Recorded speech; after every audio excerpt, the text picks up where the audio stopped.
Yesterday, someone left a review on an apartment complex about a cockroach infestation from a history of ineffective cleaning. And the property manager replied the same day. Not a single commercial cleaner in the area knows about this situation, but I found out about it last night. I'm going to show you how I found out about this and how you can find situations exactly like it in your service area. We're going to scan a metro area, pull apartment buildings where residents are publicly complaining about cleanliness, and then how to use that information to land real clients this week. Alright, so this is where the process starts, and it's just a spreadsheet. There's two things in here: the search term, which is what you type into Google Maps, and the coordinates for the area you want to cover. That's it. That's the whole input. You grab those coordinates straight out of Google Maps after finding the area you want to target like this, and then just paste them into the spreadsheet. Then copy over your search query, or just type it right in here. Now we can head over to n8n, the free automation platform that runs the whole thing. And I know, it's going to look like a lot at first, but don't worry about it. Let's hit execute so I can show you the results, then I'll go over what it does. It only takes about 5 seconds to run.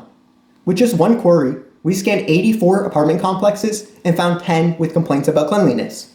Those are populating in right here. Now, let's go over how the workflow works real quick. There's really only 5 things happening here.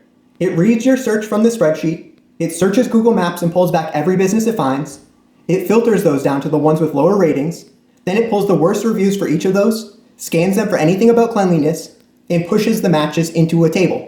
You can also sort for the latest reviews as well if you're using this on a regular basis. Search, filter, pull reviews, scan, save. That's the whole workflow. One thing I'll point out, this version filters down to lower rated properties first, and that's on purpose. It keeps your SERP API use way down so you can stay within the free tier. But it means you're gonna miss the occasional 4.5-star building that just got its first bad review. The version I build for clients scans everything, so it always identifies the best leads. Now, let's go over the reviews we pulled. This first one is the one I'd call today. It's a small property with just 29 reviews, and 5 of them were related to the cleanliness of the property. Those complaints date back 6 years, and they're still literally happening today. 6 years ago, they received 2 different reviews about cleanliness. One said you always see dirt and it smells bad, and a different person said the waste is everywhere and the building smells. 2 years ago, someone said the building always looks dirty and smells bad, while also complaining about mice in a dirty pool as well. Last year, another tenant said the property is always dirty. That brings us to today, where an unhappy tenant left an all-caps review talking about a cockroach infestation and how they're contacting the Department of Health, Housing and Community Development, and City Code Enforcement. This isn't just a complaint. It could become a crisis for this property. Now, look at the response from the owner on the same day. They posted a long, careful message with mentions of licensed pest control professionals and local housing requirements. That's not a company that doesn't care. That's a company that just got put on public notice and is scrambling. They clearly want to resolve the issue, but are struggling. 6 years of the same complaint, ending with a public health threat this week, and management responding within hours. If you run a commercial cleaning company anywhere near this property, that's your first call tomorrow morning. Alright, moving on to the second property with 4 flagged reviews. And the language on these is almost exactly what you want to see as a commercial cleaner. 8 months ago, a tenant complained that the common areas are dirty and the trash overflows. They also mentioned that there are roaches in the hallways and the laundry rooms. A year ago, a reviewer said the hallways were very dirty. Residents were throwing trash and gum on the floor, and the gym was missing sanitizing wipes. That note about residents throwing trash and gum on the floors shows an overall lack of cleanliness, as that usually only happens when the place is already dirty. This is nearly as good as the first one. Complaints about dirty common areas and hallways on top of trash problems. That's exactly your scope, word for word. But here's where it gets interesting. Watch this. 3 of these 4 reviews have no management response at all. None.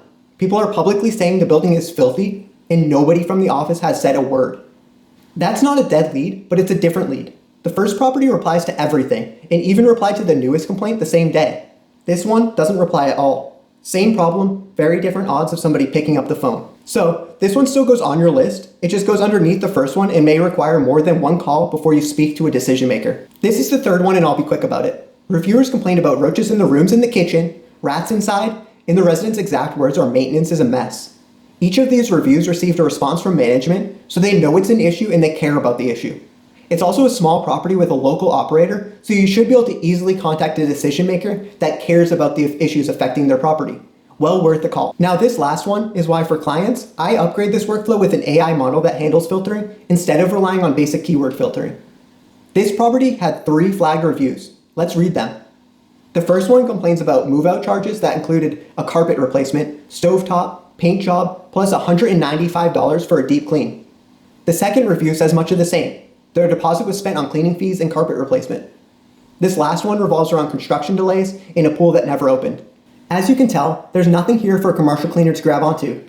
Not one word about the building being dirty.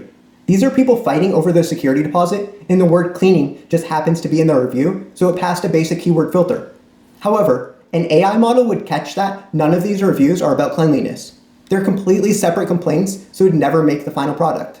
And I want to be honest with you about this. Assuming every business on this list has cleanliness complaints can burn leads. If you call that property and say, hey, I noticed some cleanliness complaints, they're going to have no idea what you're talking about and assume you're not a professional. Two others in this batch had nothing to do with the property's cleanliness either. One was about dirty water. That's a plumbing problem, not yours. The other was a fight over a rent increase. Oh, and one more thing worth noticing. A few of these are big management companies with buildings all over the region. That's worth noting, as you should expect a longer sales cycle that involves more paperwork, more people to convince, and the on-site manager usually can't sign anything. But if you land one, it could lead to a contract covering their whole portfolio. That's a different pitch, but with AI filtering instead of keyword filtering, I can automatically flag these leads so you know exactly who you're pitching before picking up the phone. Let's be straight about these results. 10 properties came back, and about half of them were near perfect leads. The rest were security deposit fights, a plumbing issue, and a rent complaint. This is normal because right now this workflow is matching words. It sees clean, or trash, or roach, and it flags the review. It has no idea whether the person is complaining about the building or arguing about a bill. Here's how I fix that for clients, and it's not complicated.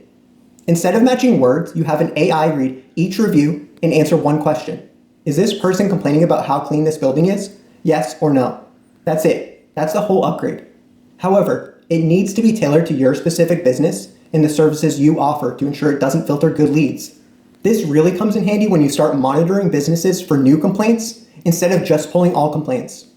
For instance, somebody might leave a 4-star review saying they love the location in an apartment, but the gym is always dirty and common areas are rarely cleaned. That's a real lead this workflow would skip without customizing it with an AI filtering mechanism and using it for monitoring with new reviews instead of only pulling negative reviews. It'll also tell you which properties are big management companies and which are the local guys who answer their own phone. Now, the AI gets you a much cleaner list, but it still can't close the sale. That part's on you. Whether you choose to cold call, send an email, or show up in person is up to you and should be tailored to your sales team's strengths. Either way, this list allows you and your team to better prepare for that pitch and increase your conversion rates. Okay, so back to the table. This is your call list now, and you've got the property name, the address, the phone number, the website, and the exact review with the exact complaint. Now here's the part people get wrong. You're not calling to tell them their building is dirty. That call goes badly every single time. You're calling because you noticed something specific and you happen to fix that specific thing.